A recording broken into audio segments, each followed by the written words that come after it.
اللهم اجعل في قلبي نورا۔ فلسطین کسی صلاح الدین کے انتظار میں۔ مصنف مولانا نور عالم خلیل امینی۔ ایپیسوڈ 7، بیت المقدس یا شہر قدس کی فضیلت اور اہمیت۔ بیت المقدس کی فضیلت و اہمیت کے لیے صرف یہ کافی ہے کہ قرآن پاک نے اس کا ذکر جب بھی کیا ہے برکت و قدسیت جیسے الفاظ کے ساتھ ہی کیا ہے، جیسے سورہ اسراء الی المسجد الاقصی الذی بارکنا حولہ لنریہ من آیاتنا، ترجمہ مسجد اقصی تک جس کو گھیر رکھا ہے ہماری برکت نے تاکہ دکھلائیں اسے کچھ اپنی قدرت کے نمونے۔ حضرت موسیٰ علیہ السلام کی زبانی اللہ نے فرمایا، یا قوم ادخلوا الارض المقدسہ، اے قوم داخل ہو زمین پاک میں۔ بیت المقدس اور ارض شام کی طرف اپنے خلیل حضرت ابراہیم علیہ السلام کی ہجرت اولیٰ کا تذکرہ کرتے ہوئے اللہ پاک کا ارشاد ہے، وَنَجَّيْنَاهُ وَلُوطًا إِلَى الْأَرْضِ الَّتِي بَارَكْنَا فِيهَا لِلْعَالَمِينَ، ترجمہ اور بچا نکالا ہم نے اسے اور لوط کو اس زمین کی طرف جس میں برکت رکھی ہم نے جہان کے واسطے۔ اور اللہ کا ارشاد ہے، وَأَوْرَثْنَا الْقَوْمَ الَّذِينَ كَانُوا يُسْتَضْعَفُونَ مَشَارِقَ الْأَرْضِ وَمَغَارِبَهَا الَّتِي بَارَكْنَا فِيهَا، اور وارث کر دیا ہم نے ان لوگوں کو جو کمزور سمجھے جاتے تھے اس زمین کے مشرق اور مغرب کا جس میں برکت رکھی ہے ہم نے۔ حضرت سلیمان علیہ السلام کے واقعے میں اللہ جل شانہ فرماتا ہے، اور سلیمان کے تابع ہوا زور سے چلنے والی کہ چلتی اس کے حکم سے اس زمین کی طرف جہاں برکت دی ہم نے۔ اہل سبا کی خوشحالی اور فارغ البالی کا تذکرہ کرتے ہوئے اللہ تعالیٰ کا ارشاد ہے، اور رکھی تھیں ہم نے ان میں اور ان بستیوں میں جہاں ہم نے برکت رکھی ہے، ایسی بستیاں جو راہ پر نظر آتی ہیں۔ حضرت عبداللہ بن عباس رضی اللہ تعالیٰ عنہ سے مروی ہے کہ قریٰ سے مراد یہاں بیت المقدس کے گاؤں ہیں۔ حدیث میں وارد ہوا ہے کہ ملک شام اور بیت المقدس اور پورا فلسطین ملک شام ہی کا حصہ رہا ہے، اس پر فرشتے اپنے پر پھیلائے رہتے ہیں۔ حضرت زید بن ثابت رضی اللہ تعالیٰ عنہ سے مروی ہے، انہوں نے فرمایا کہ میں نے حضور اکرم صلی اللہ علیہ وسلم کو ارشاد فرماتے ہوئے سنا، خوشی اور سعادت ہے شام کے لیے، خوشی اور سعادت ہے شام کے لیے، خوشی اور سعادت ہے شام کے لیے۔ صحابہ نے عرض کیا، اللہ کے رسول، اتنی ساری برکتیں اور سعادتیں ملک شام کے لیے کیوں ہیں؟ آپ نے فرمایا، یہ دیکھو اللہ کے فرشتے ملک شام پر اپنے پر پھیلائے ہوئے ہیں، تو بھلا ایسے ملک کی برکت و سعادت کا کیا پوچھنا۔ سلطان العلماء العز بن عبد السلام یعنی عبدالعزیز بن عبد السلام دمشقی، جنہوں نے فرمایا کہ حضور صلی اللہ علیہ وسلم کے ارشاد گرامی کا مطلب یہ ہے کہ اللہ سبحانہ و تعالی نے ملک شام کی حفاظت اور نگرانی کے لیے فرشتے مقرر کر رکھے ہیں۔ شہر قدس کا اسلام میں مکہ مکرمہ اور مدینہ منورہ کے بعد سب سے بڑا درجہ ہے۔ دونوں کے بعد دنیا جہان کی کسی جگہ کو ایسا تقدس و فضیلت حاصل نہیں جو بیت المقدس اور بالآخر سارے فلسطین و شام کو حاصل ہے۔ یہی وہ مسجد اقصی ہے جو دنیا کی ان 3 مسجدوں میں سے ایک ہے جس کے لیے شد رحال یعنی جس کی زیارت کی نیت سے شرعی نقطۂ نظر سے باقاعدہ سفر کیا جا سکتا ہے۔ حضرت ابو ہریرہ رضی اللہ تعالیٰ عنہ سے مروی ہے، انہوں نے فرمایا کہ حضور صلی اللہ علیہ وسلم نے ارشاد فرمایا، شرعی طور پر صرف 3 مسجدوں کی زیارت کی غرض سے سفر کیا جا سکتا ہے، میری یہ مسجد یعنی مسجد نبوی مدینۃ المنورہ، مسجد حرام اور مسجد اقصی۔ شب اسراء و معراج میں سرکار دو عالم صلی اللہ علیہ وسلم کو اللہ تعالیٰ نے حرم مکی سے حرم اقصی کا سفر کرایا، پھر یہاں سے آسمانوں کی طرف آپ کو عروج کیا گیا۔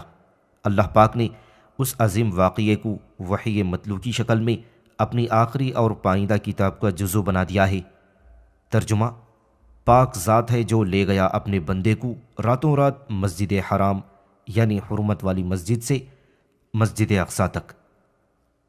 اس آیت کریمہ کی تفسیر کے موقع سے علامہ حضرت مولانا شبیر احمد عثمانی رحمۃ اللہ علیہ، ترجمہ شیخ الہند حضرت مولانا محمود حسن رحمۃ اللہ علیہ، جن کے حاشیے پر تحریر فرماتے ہیں، جس ملک میں مسجد اقصی واقع ہے وہاں حق تعالیٰ نے بہت سی ظاہری اور باطنی برکات رکھی ہیں۔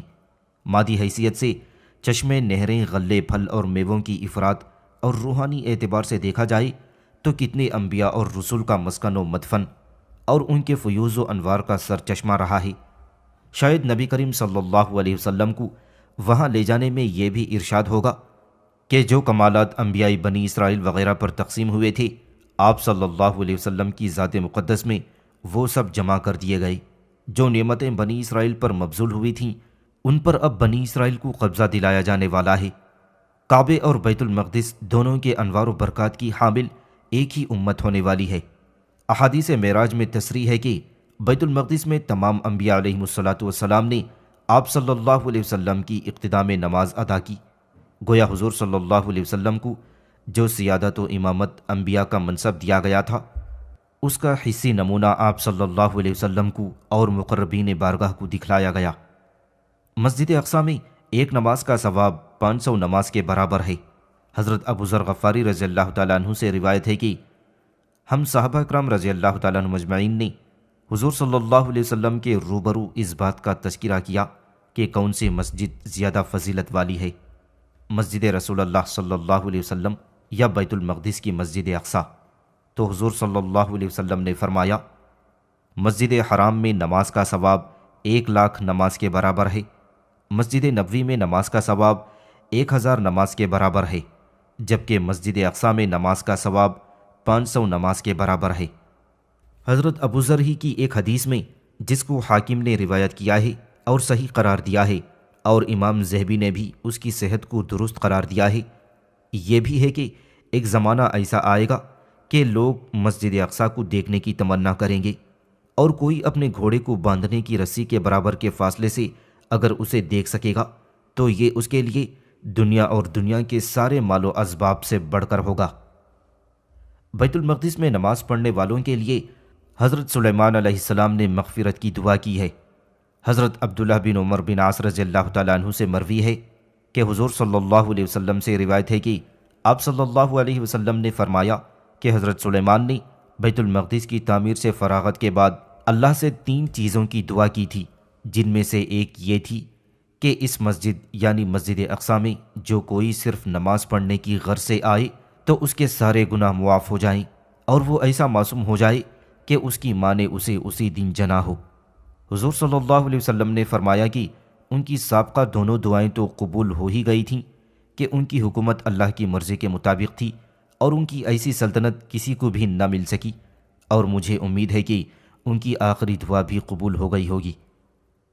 روایتوں میں ہے کہ اسی حدیث کی وجہ سے عبداللہ بن عمر رضی اللہ تعالیٰ عنہ حجاز سے مسجد اقصی تشریف لاتے تو اپنی نیت کو بے لوث رکھنے کے لیے یہاں صرف نمازیں ہی پڑھتی اور یہاں کا پانی بھی نہ پیتے تھے، تاکہ وہ حضرت سلیمان علیہ السلام کی دعا کے مستحق بن سکیں۔ امام احمد رحمۃ اللہ علیہ نے حضرت ابو الدرداء رضی اللہ تعالیٰ عنہ سے روایت کیا ہے کہ وقوع فتن کے وقت اہل شام ایمان پر ثابت قدم رہیں گے۔ ایک دوسری حدیث میں معلوم ہوتا ہے کہ یہ آخری زمانے میں خلافت اسلامیہ کا پایہ تخت ہوگا۔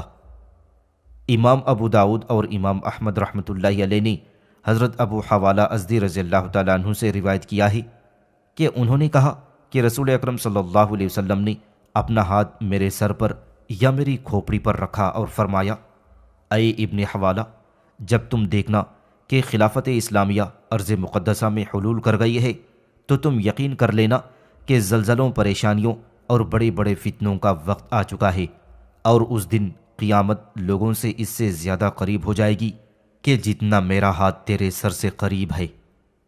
مسجد اقصی کی یہ بھی فضیلت ہے کہ مسجد حرام کے بعد تعمیر ہونے والی یہ دوسری مسجد ہے جو روئے زمین پر خدائے واحد کی عبادت کے لیے تعمیر کی گئی۔ حضرت ابو ذر رضی اللہ تعالیٰ عنہ سے روایت ہے کہ میں نے حضور صلی اللہ علیہ وسلم سے عرض کیا کہ روئے زمین پر تعمیر ہونے والی سب سے پہلی مسجد کون ہے؟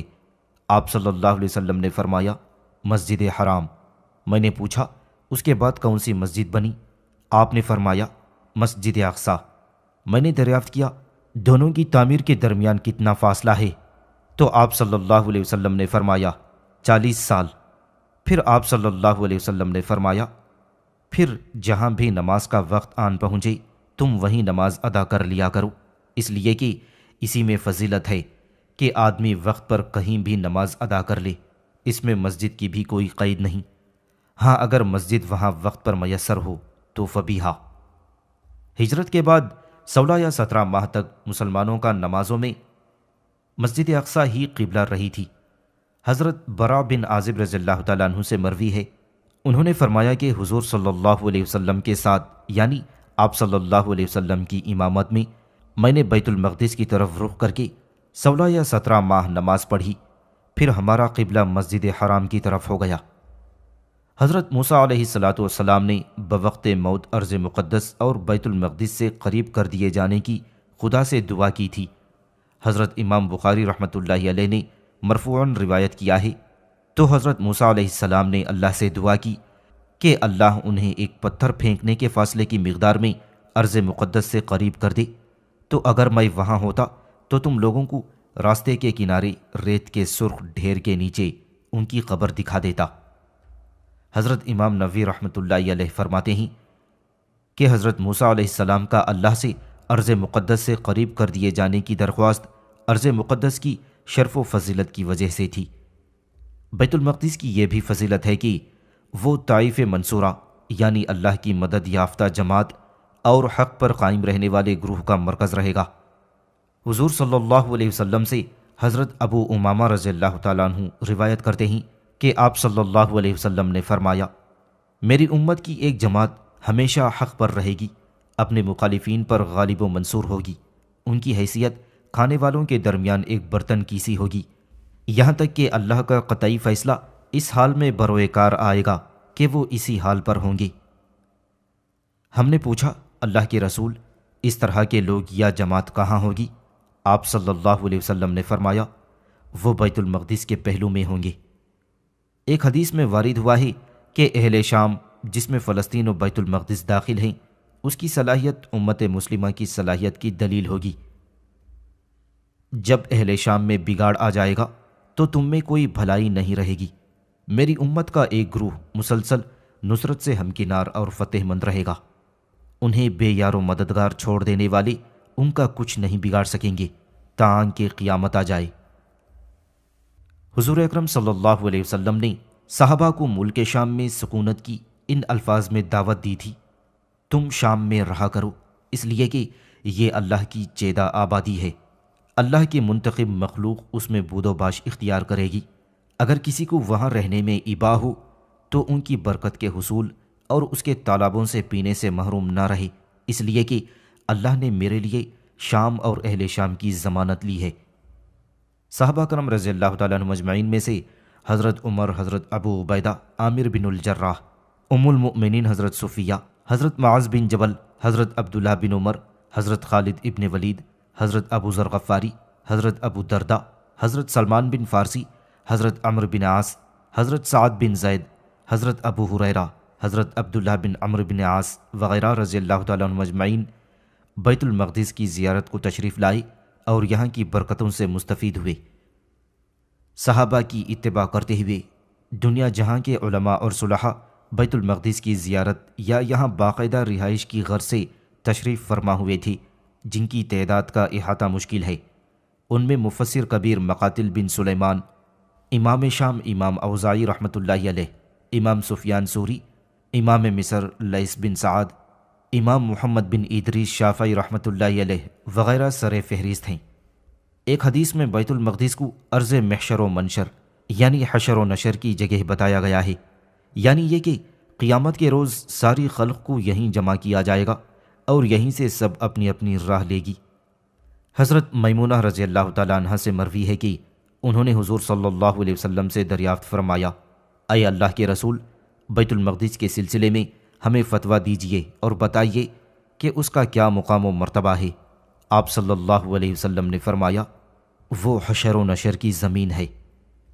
اور ابو داؤد سے روایت ہے، علماء نے اس حدیث کے رجال کی تعدیل کی ہے، جیسا کہ امام نووی نے المجموع میں اور عصر حاضر کے عالم البانی نے اسے صحیح بتایا ہے۔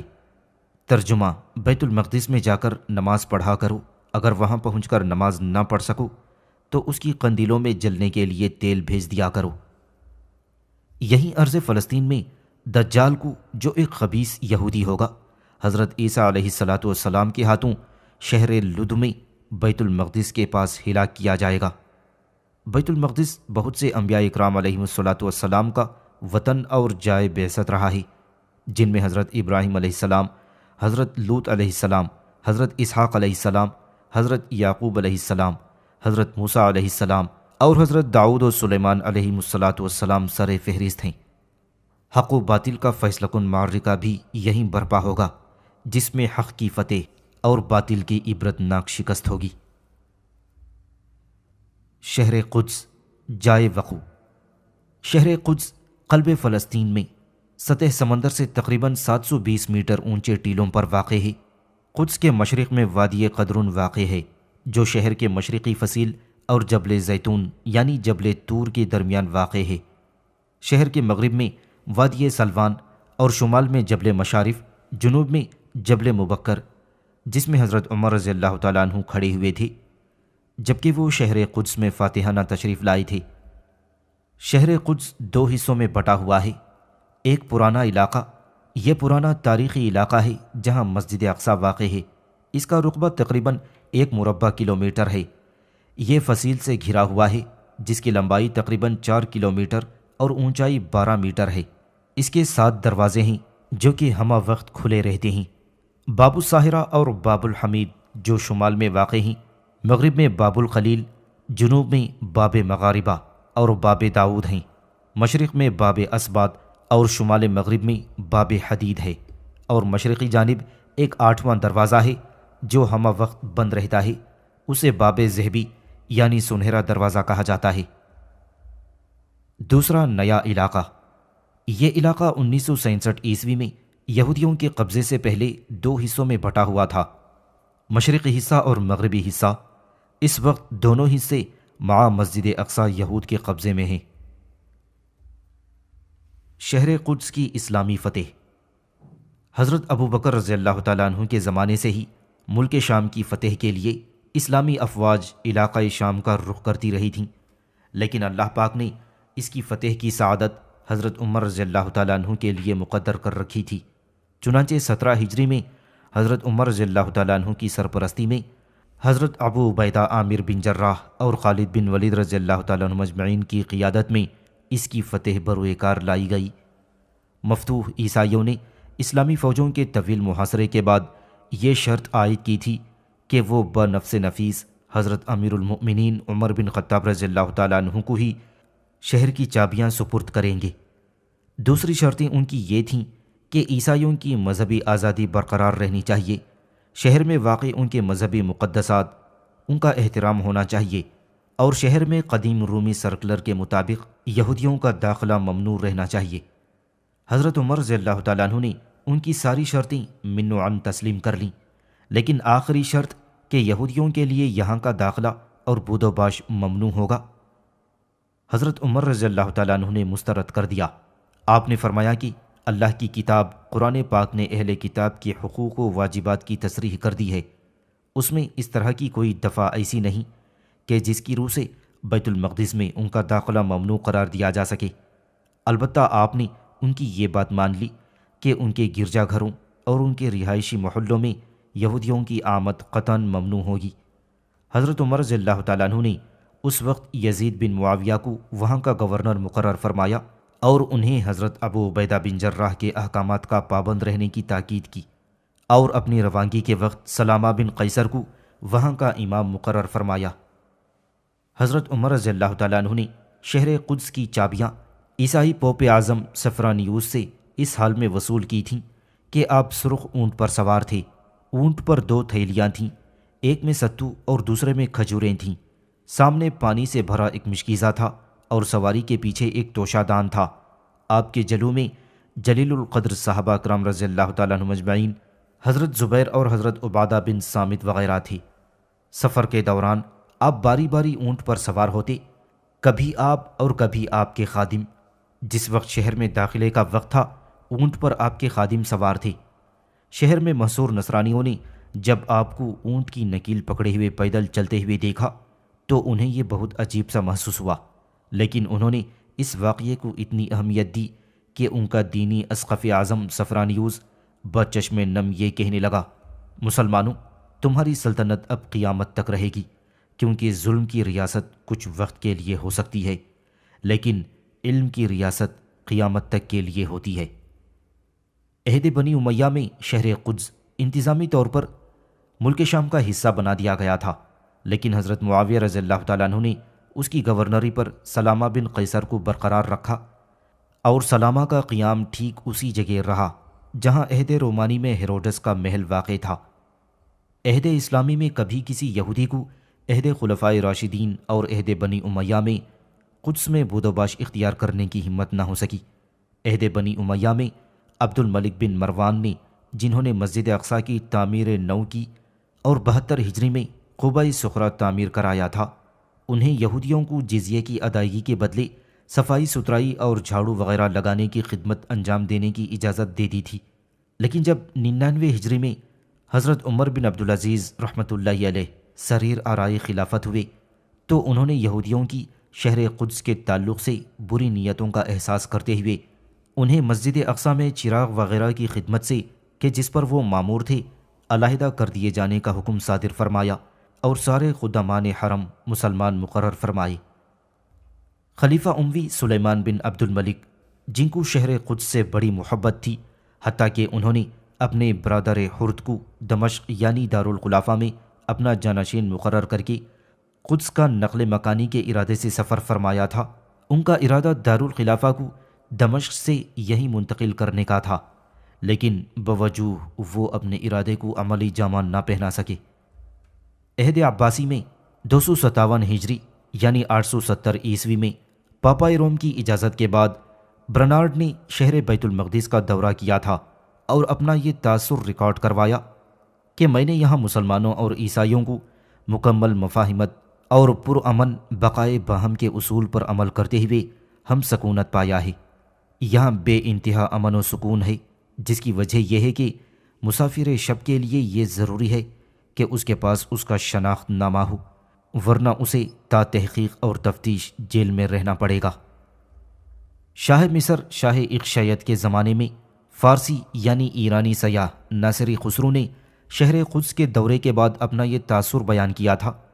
یہاں 20,000 کی آبادی ہے، یہاں بڑے بڑے اور خوبصورت بازار ہیں، فرش زمین پر پتھر لگے ہوئے ہیں، یہاں بہت سے صلحاء اور زاہدین کی قبریں ہیں۔ قابل ذکر ہے کہ بنی اقشیت کے سارے بادشاہوں کی قدس ہی میں تدفین کی وصیت ہوا کرتی تھی۔ چنانچہ محمد اقشیت کا انتقال تو 334 ہجری بمطابق 946 عیسوی میں دمشق میں ہوا تھا، لیکن ان کی تدفین قدس میں ہوئی۔ اسی طرح 349 ہجری میں انوجور بن اقشیت کی وفات ہوئی تو انہیں بھی قدس ہی لا کر اپنے والد کے پہلو میں دفن کیا گیا۔ متنبی کے مشہور ممدوح کافور اقشیت بھی اپنی وفات کے بعد قدس ہی میں مدفون ہوئے۔ مشہور مورخ اور سیاح استخری یعنی ابو اسحاق ابراہیم بن محمد فارسی نے اقشیتوں کے دور میں قدس کا تذکرہ کرتے ہوئے لکھا ہے کہ یہاں اتنی بڑی مسجد تھی کہ اس دور میں پورے عالم اسلام میں اس سے بڑی مسجد نہیں تھی، لیکن وہاں کچھ چشموں کے سوا جو کھیتی کی سینچائی کے لیے ناکافی تھے، آب رواں کا کوئی نظم نہیں تھا۔ قدس کے پہاڑوں اور میدانی علاقوں میں زیتون، انجیر، انگور، گولر اور ہر طرح کے پھل کی کاشت ہوتی ہے۔ 358 ہجری بمطابق 969 عیسوی میں مصر و شام پر فاطمیوں کا تسلط ہو گیا، چنانچہ قدس بھی معیز الدین فاطمی کے زیر تسلط آ گیا تھا۔ معیز کی اہل کتاب اقلیتوں بالخصوص یہودیوں سے ہمدردی کے حوالے سے بڑی شہرت تھی۔ فاطمیوں نے قدس میں بہت سی عمارتیں تعمیر کی اور مسجد اقصیٰ کی توسیع بھی کی۔ زلزلے کے نتیجے میں اس میں جو شکافیں پڑ گئی تھیں ان کی اصلاح اور مرمت بھی کی۔ قدس میں فاطمیوں کے دور کی اہم یادگاروں میں سے مشہور بیمارستان ہسپتال تھا۔ یہ یہاں کا پہلا شفا خانہ تھا، اس پر فیاضی سے مال و زر صرف کیا جاتا اور یہاں کے اتباع کو بالمقطع تنخواہیں ملا کرتی تھیں۔